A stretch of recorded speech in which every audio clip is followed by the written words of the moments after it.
Thank you all for joining, and it's good to see all of you who I know, and it's great to see a couple new faces and names. I'm really excited to get to know those of you who I haven't connected with before, but everyone, welcome.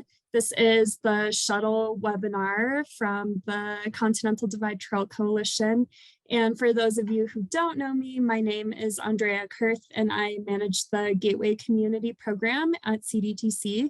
So I work with all 19 of our designated CDT Gateway communities to help them welcome CDT visitors to their community and to also help promote and protect the CDT in each of the 19 CDT Gateway communities. So I'm really pleased that you all can be here, and we've had a lot of interest lately from our Gateway communities and just learning more about shuttles, what kinds of shuttle options are available in different communities, what CDTC has done in the past, and just it seems like folks are really interested in being able to provide access to the CDT for local folks and access to their community for through hikers. So we're really pleased to be able to bring you all here and learn from our amazing executive director, Teresa Martinez, who has been working on shuttles for quite some time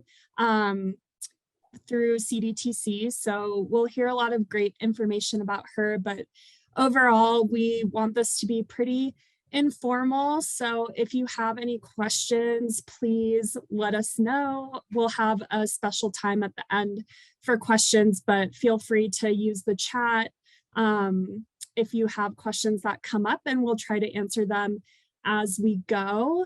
And if we can't answer them, then we can follow up with you later to see if we can try to find the answer that you're looking for.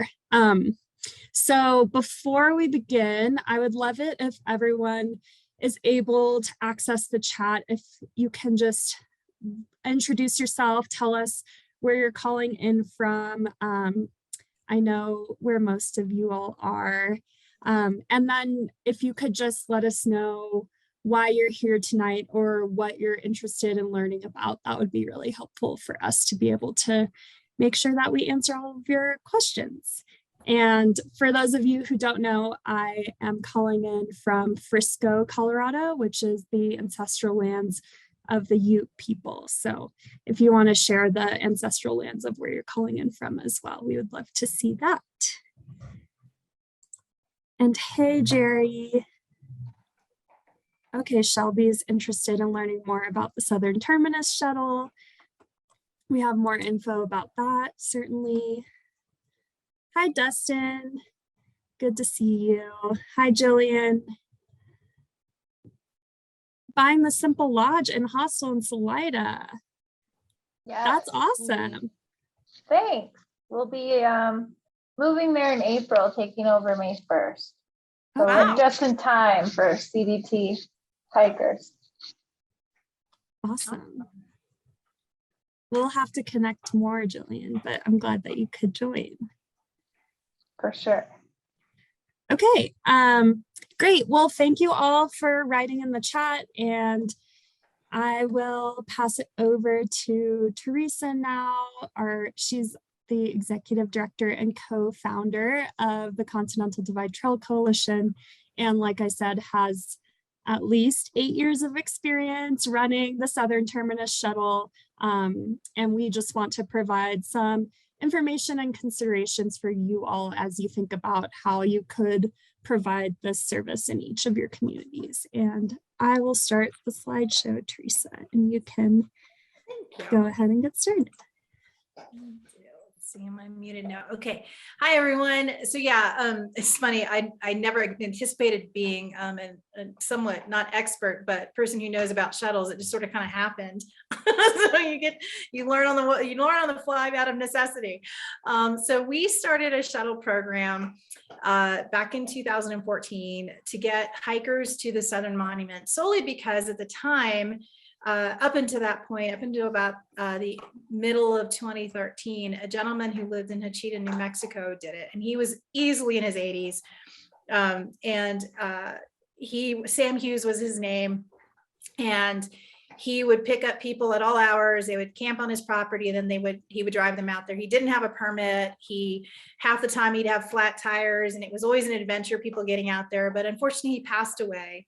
And we knew with this investment that we had made in putting the monument and the southern terminus there on the boot heel that we really needed to provide a safe way for people to get to the monument, partly because the road itself is relatively, it's not like you're going to drop off 1,000 feet into a gully, but the potential for flat tires, it's a long desert drive. It takes like 2 hours to go 30 miles sometimes. Usually it's about an hour and 15 minutes, hour and 20 minutes, but it can take longer if the road's been really wet or there were strong weird conditions. And because so many people were not used to the high plain desert of New Mexico, you know, I think they had this idea that one, it would be like the PCT where you could drive right to the Southern Monument in a Prius.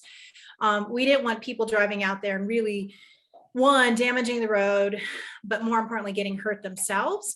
And so, you know, that first year we did the shuttle really out of necessity, trying to also, well, and actually this slide is there's a whole other slide I can talk about, but the shuttle operates actually year round.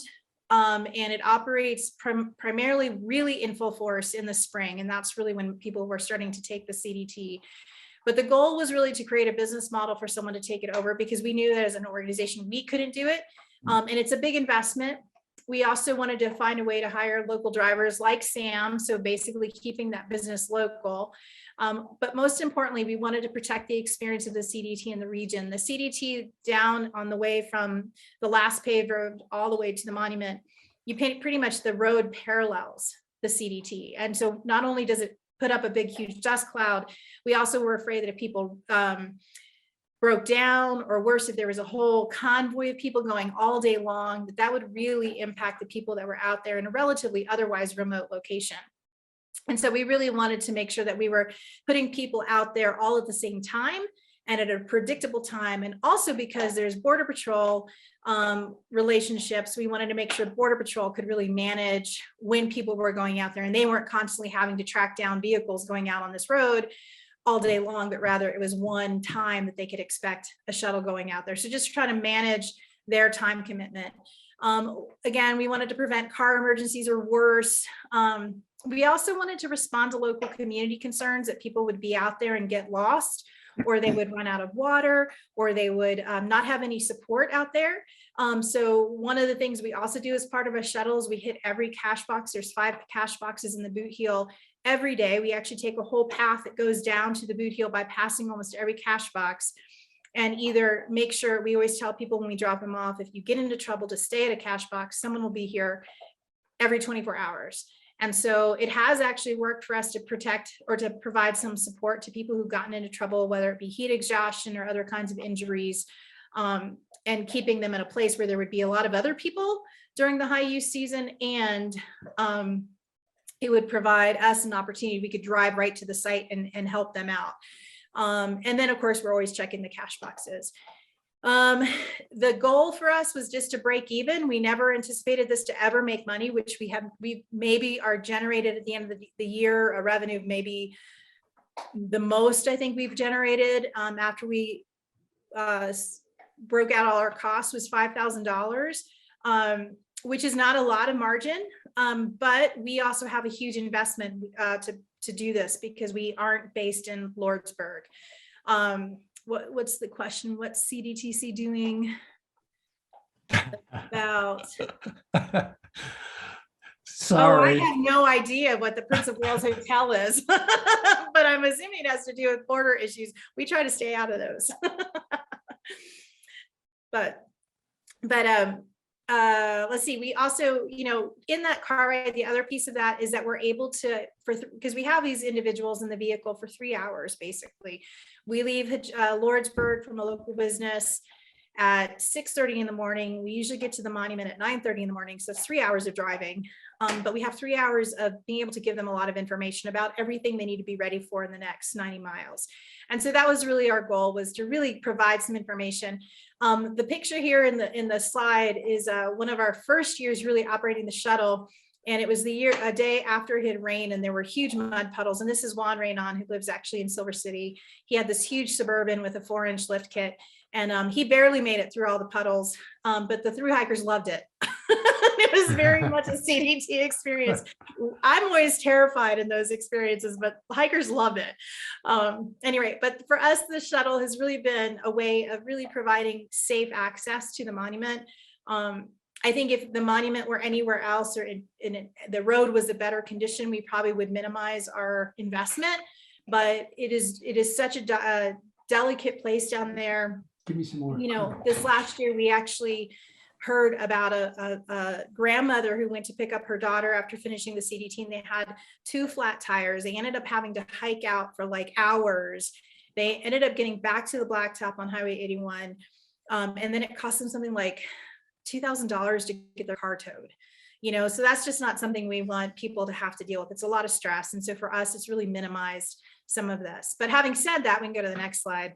It's not like it comes without its pitfalls. And I say this is sort of like when you go into a shuttle, you really want to think about things. This is actually a vehicle that was left abandoned on the road to the monument for at least a year until someone towed it out, which I think is always kind of funny. And we always use this as a great example of what not to drive out to the monument. A sedan would not cut it. But you might, you know, some questions we talked about a lot as we went into this, and I encourage everyone to think about is, why are you providing a shuttle service? You know, is this something critical to land protection, the experience? You know, what are those reasons? Are you trying to generate, you know, all the things? There's a million answers you can have. Whether or not you need a permit. Are there other alternatives to getting people to and from town? Like, is there alternative transportation? Is there public transportation? You know, is it a walkable route? How long would you want to do this for? Like for us, we do have a year-round shuttle program, but it's really high in gear in the spring. And we probably will have what like we had last year, another high threshold of time when we're providing shuttles in the fall, when we're starting to get so many hikers. In the past, you know, we had the first year we did the shuttle, I think we had 180 people. The second year was closer to 300. The third year it was like 500. And then it stayed about there until just before the pandemic. And we were anticipating like 600 riders. And I think actually, Jackie, this year we're anticipating around 600. It could be even 700 folks. Our shuttle, because we're in a permit, we can't possibly provide all those rides. So there is some other shuttles that are operating and some other private folks doing work, but you know, you want to think about how long you're going to have to do it. And if this is something you're really going to build a long-term model for, because when you build it, they will come. And trying to provide that service constantly is something to think about in terms of capacity for your town or community or whatever. What happens when things go wrong? You know, we have insurance, we have a liability policy. As a permittee with a BLM, we have to have a certain level of liability. And because we're an organization, we have to make sure we have a certain level of liability so that our board of directors and our staff and people driving the vehicles are not held liable. And, you know, there's a whole other series of things that go in that. And then just that question, does your insurance cover that? Because if you have random people picking up random people, if one of those random people is a bad person, you know, how are you protecting the people that actually you're putting in that harm's way, and whether or not you're liable for that? And that's not to scare people. It's just something to think about in this day and age. So these are general things that I think, you know, we spent a lot of time thinking about. One, should we even do the shuttle? And I think as we kept coming back to it, the consequences of us not running the shuttle were dire for some people. And, you know, we had just put $150,000 at least invested into the Southern Monument, and we wanted people to use it. And so it was a way of really ensuring that the Southern Monument was seen as the actual starting point of the CDT versus a road walk from Animas or a road walk from Deming, New Mexico, that in both cases were less than scenic, and in one case created a lot of opportunities for people to trespass on private land. So we felt this was a really important way to ensure that the CDT was actually established and used by the people using it. And now I don't think people think about Deming or Columbus unless it's I have to finish really quick, or I can't afford the shuttle or whatever. I don't think they think about other things. Okay, next slide. So what does that mean? You know, first of all, I talked about, do you want a permit or not? And A special use permit like CDTC has with the BLM is one that we enter. We have a 5-year permit, and every year we submit an updated operating plan to go with that. We went with the permit, although initially it was like, yes, you need the permit. And then they were like, actually, you don't need the permit. And we requested the permit because it gave us an accountability to the local community in the Boot Heel, which, has struggled with the CDT in their region, just because they don't like people trespassing on their ranching lands or their permit lands. And I think it gave us a way of really connecting to the community and holding ourselves accountable to making sure we were good neighbors. We do charge for the shuttle. And that was another reason, because we were actually generating income. We have a fee, it's $140 this year. And we charge to cash water and pay for the water. Because of that, that is also a reason we felt like we needed a permit, just to be a good steward, to follow the rules. While a lot of the roads we use are public roads, they're paved roads. From the pavement, once we get on dirt, to the monument, that's actually, a lot of that is BLM land. So that portion, we're actually on federal land. So if we were just dropping people off in the highway, and they walk the rest of the way, we probably would reconsider if we needed a permit. But because we're actually using federal land and we're taking people to a federal location, the CDT monument, we felt that it was really important we do that. There are a lot of other instances where you could probably say, I probably don't need a permit, but if you are charging and you're telling people up front, it's $140 to take you to XYZ place, or it's $20 to take you to XYZ place, you're on the verge of needing a permit, because you're actually advertising a business and you're making a profit off of a federal land resource. What are the advantages of offering a free shuttle? Well, one, you don't need a permit. That's a big one. You don't, when you have a permit, you need to have a liability. You have to have liability insurance. You have to have a certificate that indemnifies the agency. You have to have operating plan annually, which requires some other criteria, which we'll share when we share the documents that we have. When you have a free shuttle, you don't need any of that. You might want some of that, just because you're driving people in a potentially private or even public transportation. But when you're not demanding a fee, you're not asking for that sort of exchange of service, it's a lot easier, and you can kind of approach things differently, especially if you're just an individual. When you are asking, should I apply for a permit, I would just call the local land manager that is responsible for the land that you're thinking about dropping people off at or picking people up with, and just simply have a conversation and be very transparent in that process. If you have to handle liability and insurance, it kind of depends on what kind of vehicle you have. If you're an individual, if you're a business, all of those will dictate different levels of liability and exposure. And insurance, obviously your vehicle needs to be insured, your drivers might need to be insured, unless of course you're already operating a public transportation and you're just adding an additional route to something that might be already covered. For CDTC, it doesn't really increase our general liability insurance much, but we do have to maintain, I think, a $2 million liability policy, but that's just our organizational policy that may be different for other individuals. I do know that the other shuttle in Lordsburg, particularly, that runs to the monument, they had a problem getting insurance this year, partly because of COVID, and as a standalone business. So, or I think the cost was just really high. So that's just something to consider about. And if you have to pay for insurance, that's one of the things we balanced out. For us to pay for insurance, that's also why we charge the fee. So it kind of breaks even in the long run. The other things you have, like we use rental trucks, so that's a cost. We put gas in the cars or in the vehicles, that's a cost. We pay drivers, that's a cost. We have one person, actually Jackie, who's on this call, who's dedicated her time pretty much for 3 to 4 months a year supporting the shuttle. That's where that funding goes to cover her time. They add up, but you can budget for them pretty easily. And those costs, depending on, except for gas, pretty much stay stable throughout the year. Gas is always an unknown factor that we sort of have to balance. Sometimes we have to pay for extra tires. Sometimes we have to pay for extra little things here and there. But generally speaking, it's relatively a smooth operation once it's actually operating.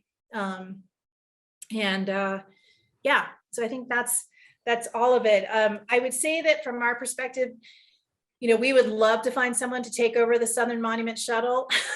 It's a huge effort, I think, for the right person who actually lived in Lordsburg and didn't have to like rent vehicles or come from all the random places that we come from. Even though we hire local drivers, it would probably be it would be more than just break even. I think someone could really actually turn that into a positive business that also didn't just service the Southern Monument, but other trailheads along the CDT. I think it would be a really cool opportunity, only because we've created a need and someone can fill that very easily. But there's definitely a desire and a need for shuttles. And I would tell you this, that one thing about through hikers, whether you're in Lake City or Anaconda or Helena or South Fork, through hikers hate to walk anywhere they don't have to walk. As much as the fact that they're walking from Mexico to Canada, they hate the extra steps.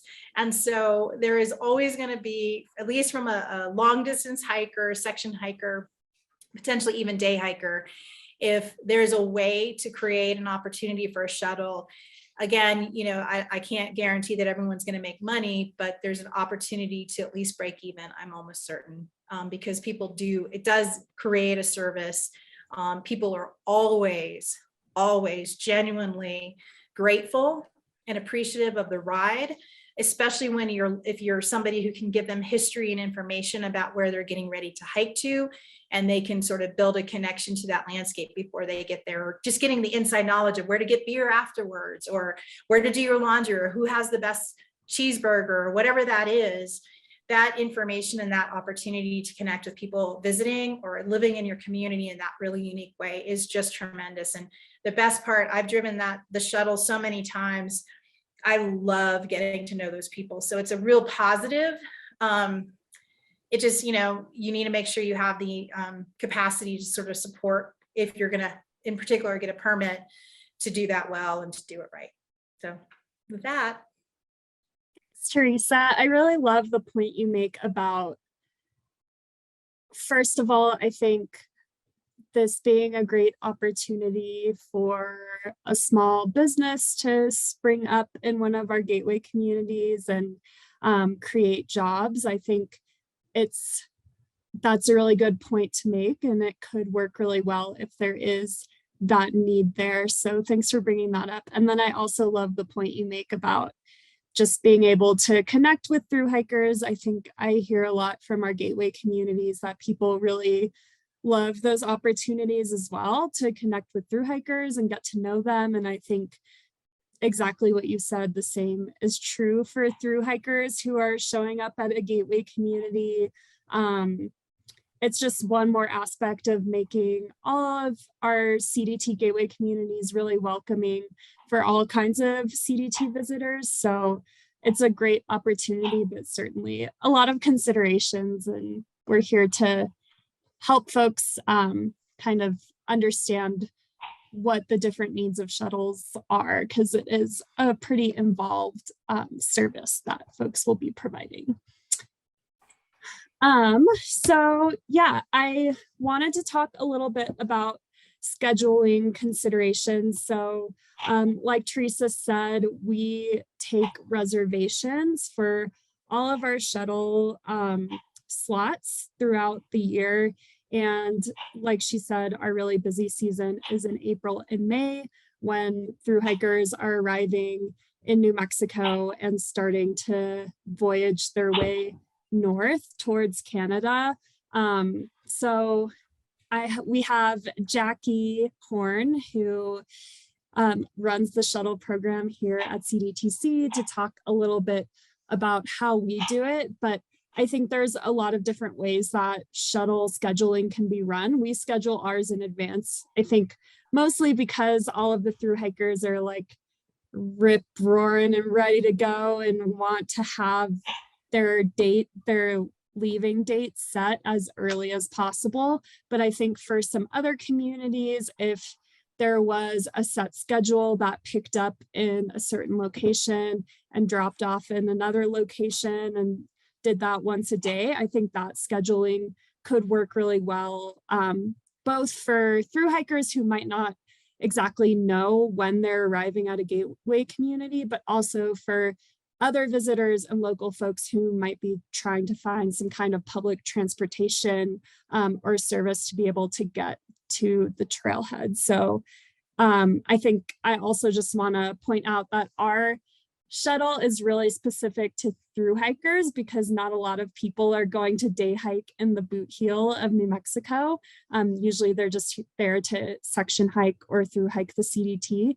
But in a lot of other communities along the trail, I think there are a lot more of those short-term visitors or day hikers or section hikers. So it's really important to have those folks in mind when you're thinking about your shuttle program as well. And Teresa, I see your hand raised.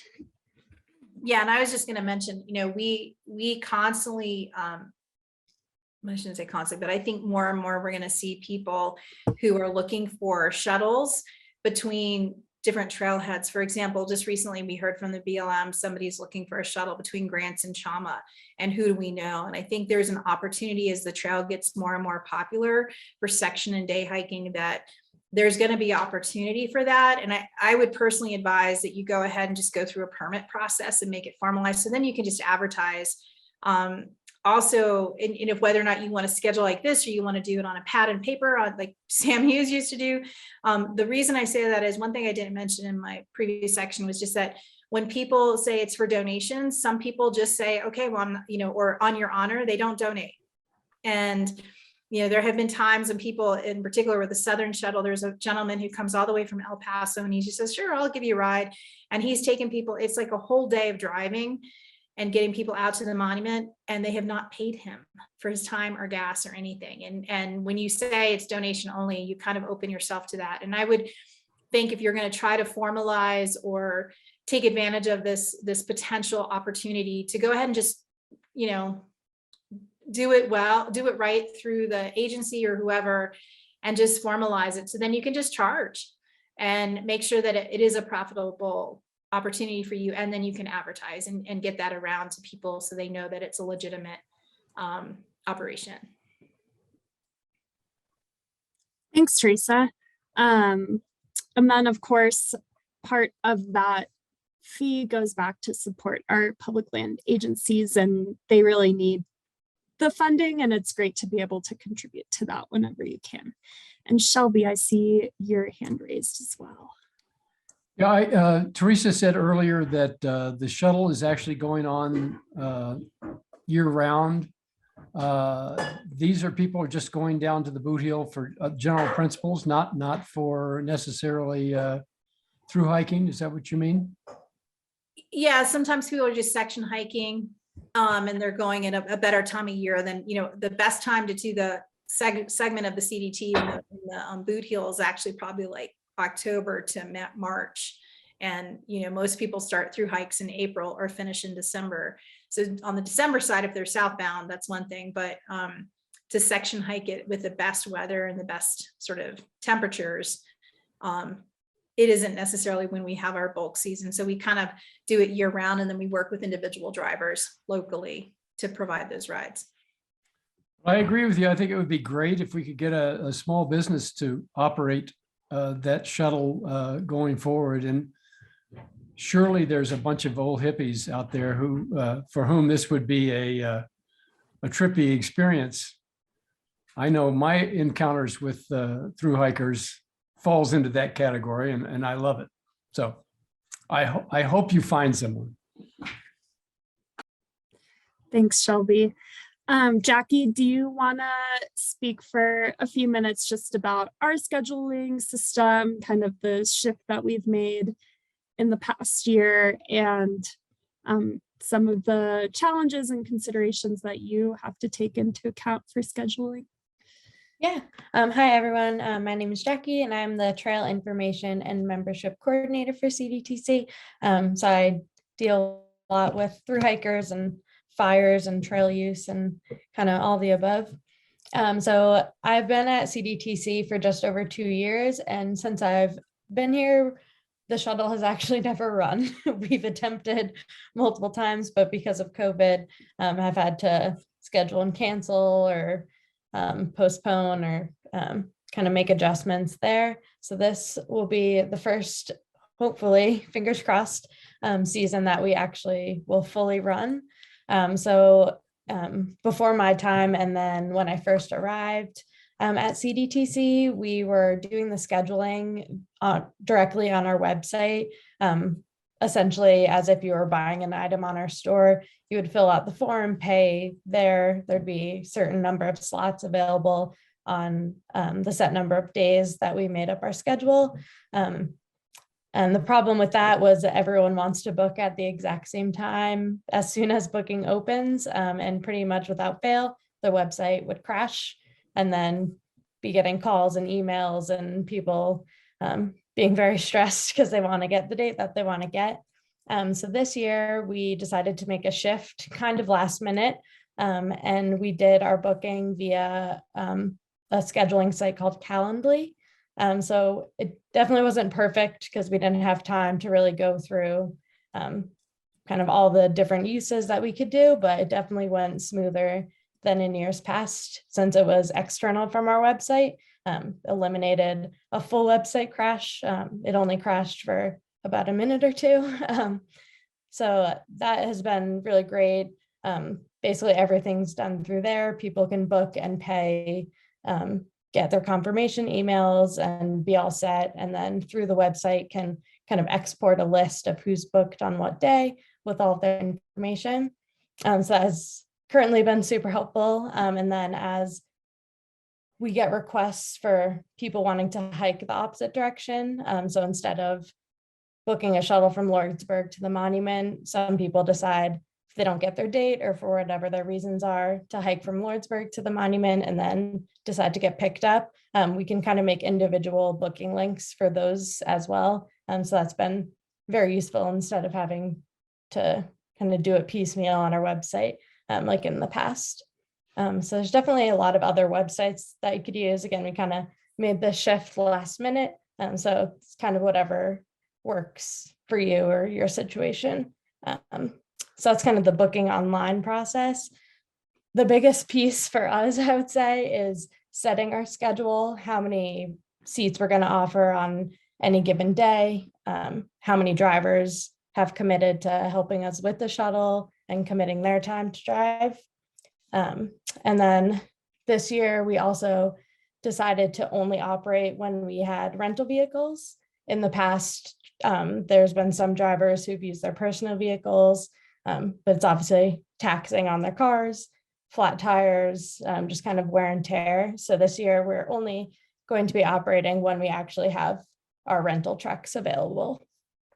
I think that is it. If anyone has any questions. Yeah, thanks, Jackie. And we'll wait and see if any questions come through.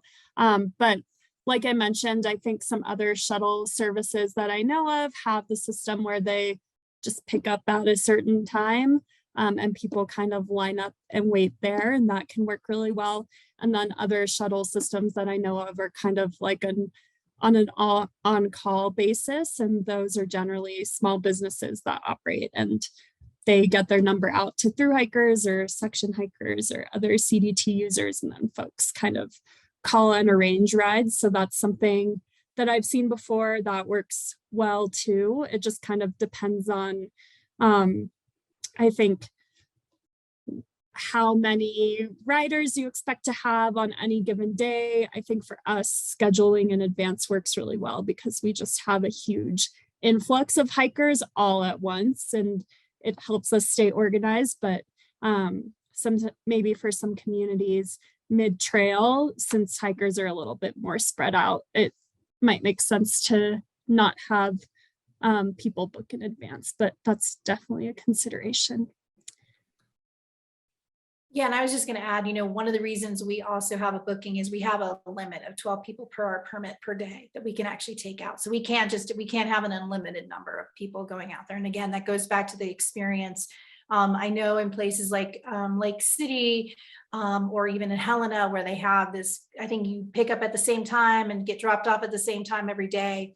It's a little bit different because they're not charging. In other cases, so there's just different ways to do that. But to Andrea's point, when they're so spread out, it's a little more challenging to get them to schedule. But in our case, it's a very discrete time frame, and we have a very discrete number. So we have to sort of manage to that. Thanks, Teresa. That's also a great point. Great. So just moving along, I know that some of you all are associated with maybe the county government or tourism board or city where you live. And I think this is, I'll talk about the example of Helena, Montana just after this slide, but I think there are some opportunities for this to be officially sponsored through your town, and that could work really well. So I wanted to share some funding opportunities with you all. And if you don't catch the links, which I'll share with you here in just a second, I'll send all of this information out at the end of the webinar, so you all will have access to this. But I did want to just highlight a couple of funding opportunities that I have come across in my work with economic rural development. So this first one is the Federal Lands Access Program, which provides funds to improve all kinds of transportation projects, from like updating roads and creating new roads to public transportation systems. The one drawback from this opportunity, which you all will probably see on this slide, is that you can only apply when your state is up for the application period. And I've written here that New Mexico and Colorado, their application will likely be open in 2024. And then in Wyoming, Idaho, and Montana, the federal website said that funding will be open TBD. So that's frustrating and I think a challenge, but I just wanted to highlight that opportunity in case that more funding becomes available sometime soon. And Teresa, it seems like you have a little bit more knowledge, and I will add the link to this opportunity in the chat so you all can look at it. Yeah, I don't actually, I can tell you that the funding can help provide costs for like vehicles, like shuttle, actual vehicles, especially when you're accessing public lands. And again, there's a permit issue, all that kind of stuff. And you usually need to pull in your county government, the land manager, and Federal Highways Administration. So this is a program through Federal Highways Administration. There are grant managers. It's always worth reaching out to them and kind of getting on their radar screen and talking with them, especially if you're looking at buying a vehicle or a shuttle, one of those short buses kind of things. They do provide funding for that. They provide all sorts of other funding to subsidize that whole operation. So it's definitely a great thing. In talking with one of the individuals from Federal Highways, when we were talking about the shuttle, they basically said that we would probably be a great fit for that. But then we missed the window and we have to wait till 2024. So I think the first window is like 2015 or 16 or something like that. And you're right. So it's tough. Great. Thanks, Teresa. And Tom, who is a board member at CDTC and also worked for the BLM for a long time, says, even though the FLAP program isn't open right now, it's worth getting much of the pre-work done by discussion with local entities. So that's a really great suggestion. I think if you're interested in getting some federal funding opportunities are always a huge time investment to be able to apply for them. So like Tom mentioned, if you have a few years lead up to really think through your proposal and get all of the local entities on board, then it seems like CDT shuttles could be a really good candidate for receiving funding through that.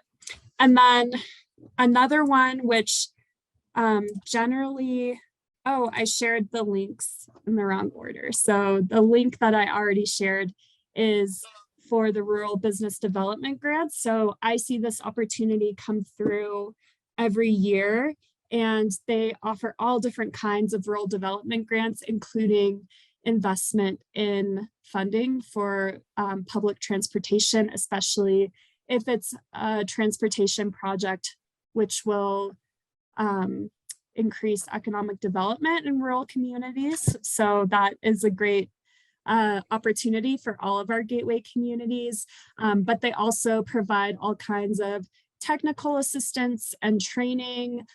You could apply to have a rural business incubator in your gateway community. So that might be a good way to help folks who might be interested in running a shuttle kind of learn more about what their business plan would be and really give them some of the tools and resources they might need to start planning for a shuttle business. So I shared that link in the chat, and then I will share the FLAP program as well.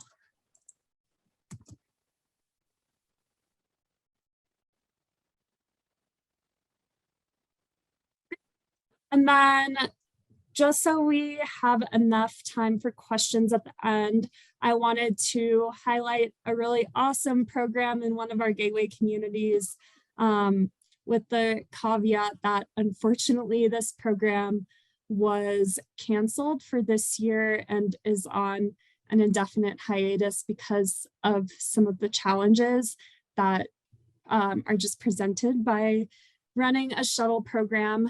But I wanted to highlight the Trail Rider program in Helena because it's a really great example of how popular and how I think requested shuttle programs are. So in Helena, they started the Trail Rider program, I believe in 2016 or 2017. So they funded the entire Trail Rider program off of sponsorships from local companies who wanted to invest in public health and access to trails in Helena. And they have a community of businesses who really benefit from the economic development that this brings, and we're really interested in being able to provide this free service.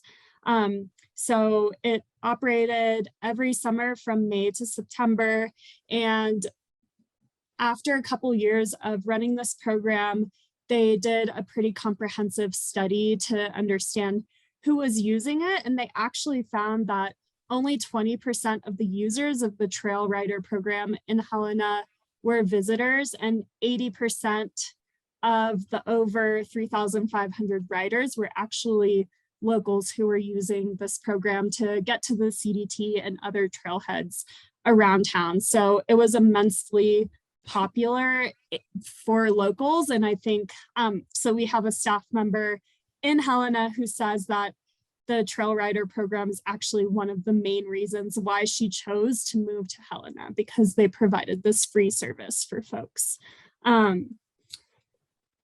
So unfortunately, like I mentioned, this program is on an indefinite hiatus, and the service had to be stopped because it was really time consuming for a bunch of different reasons. It was difficult for the community to secure an operator, drivers and sponsorships, permits, insurance, all of the things that we've mentioned. That took a lot of time. And then being able to develop the schedule also took time, and coordinating with the Forest Service to obtain permits was a challenge that they faced as well as just updating their website and social media accounts to keep people up to date with the schedule, answering questions, fielding emails and phone calls. I think these are all things that Jackie runs into on a daily basis, and why a lot of her time, 40 hours a week, is really dedicated to running our shuttle program. And then in Helena, they also ran into increasing expenses because of fuel, insurance, and other supplies like water, food, masks during the pandemic, bike pumps, etc. So I give that as an example because they do want to continue this program, but really I think the limiting factor right now is that there isn't a trail shuttle operator in Helena who is able to make it work and provide the drivers and the vehicle. So that's really what is limiting that community, but there's a lot of interest and a lot of support from the community for this program. So I'm hopeful that it will come back, especially when folks have to go a summer without having the rides to their trailheads. So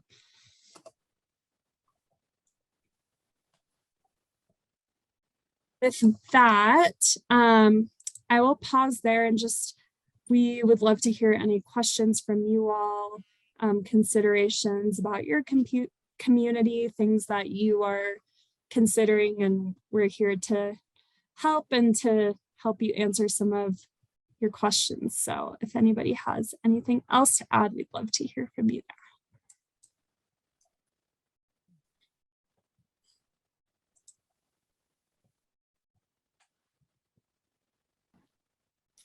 there. I'd like to thank Teresa for an awesome overview. I think that was very helpful.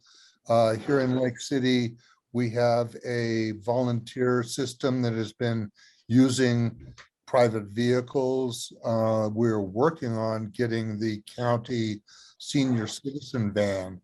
Hopefully we can find funding and things open up that we can use that this year for a free shuttle. Ours is easy. It's only 18 miles and 2 mountain passes. But I'd appreciate all the information this evening. Thank you. Yeah, thanks for joining, Jerry. And let us know how we can help or if we can support in any way, or if you have any more questions. And I think one of the big ways that CDTC can support is just helping promote this service to hikers. So whenever you have a little bit more information, we're always happy to help brainstorm how to get the word out. Do you know how we would find out if there's already a shuttle service in our town? Yeah, so that's a really good question, Jillian. And I can connect you with Lori at the Chamber of Commerce if you're not connected already. So I know that there is a public transportation shuttle in Salida, as well as a more trail-oriented shuttle. But I think the issue that they've run into with the trail shuttle in Salida is, like Teresa mentioned, just permitting days. And I think the demand is a lot higher than what they can actually provide, because they're providing the service not only to CDT and, in your case, Colorado Trail through hikers, but also I think other mountain bikers and folks who are accessing trailheads in Chaffee County. So Teresa, do you have anything to add there about Salida in particular? Well, I do know that the High Divide shuttle has a set number of days. And I think the way they've worked it is oftentimes it's a lot easier for them to pick up people after they've already dropped off all of their cyclists, because most of the people are taking the shuttle up to do the Monarch Crest on their bike. And so once their shuttle's empty, the people they pick up, I don't believe it counts against their person days, but I can't be sure. That's the Forest Service and BLM are slightly different. So I don't know that for sure, but I believe that's the case. So they oftentimes have an easier time picking up people. And I think it's less money. I think it's like $10 or something like that to bring them back into town. But and that could be completely wrong. That could be old information. I haven't looked into that in a while. But I also know that there's a couple taxis that'll take people up to the Monarch Crest. That tends to be the general place where people are going, is the Monarch Crest straight up at 50. And that situation is similar to ours with a monument. It's just, round trip, it's in 2 hours. so to expect someone to do that for free is really I don't think that that's appropriate personally. Like in our case, our shuttle can last for the driver 8 hours. So for us to expect someone to do that for free just is not appropriate. We need to pay people for their time and to bake that investment and to have it be safe and legitimate and accountability. So, I think, there is always a challenge in dealing with federal agencies, but because they have the rules, but sometimes it's easier just to kind of, if you think you can do that and you can do it for a short amount of period of time, it's sometimes easier just to kind of go all in. But yeah, I don't know if there's other shuttles, but I know the other thing that happens is there's so many people up there at the Monarch Crest, people hitch and get rides all the time from the store there. So Yeah, I've brought a couple of the hitchhikers myself. Okay, thank you, ladies. Thank you so much for putting this together. Yeah, thanks for joining, Jillian, and we'll have to connect offline just so I can hear more about you and your plans for the hostel. Yeah, sounds great. So, any other questions from folks?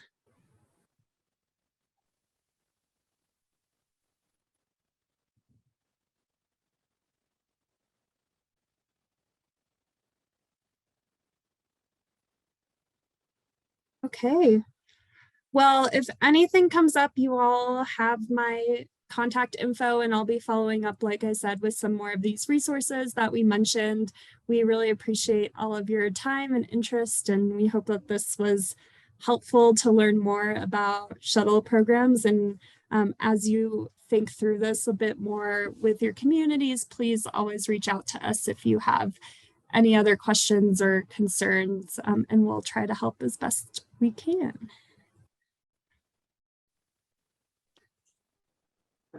Awesome. Thank you. Yeah, thank you all. Have a good night.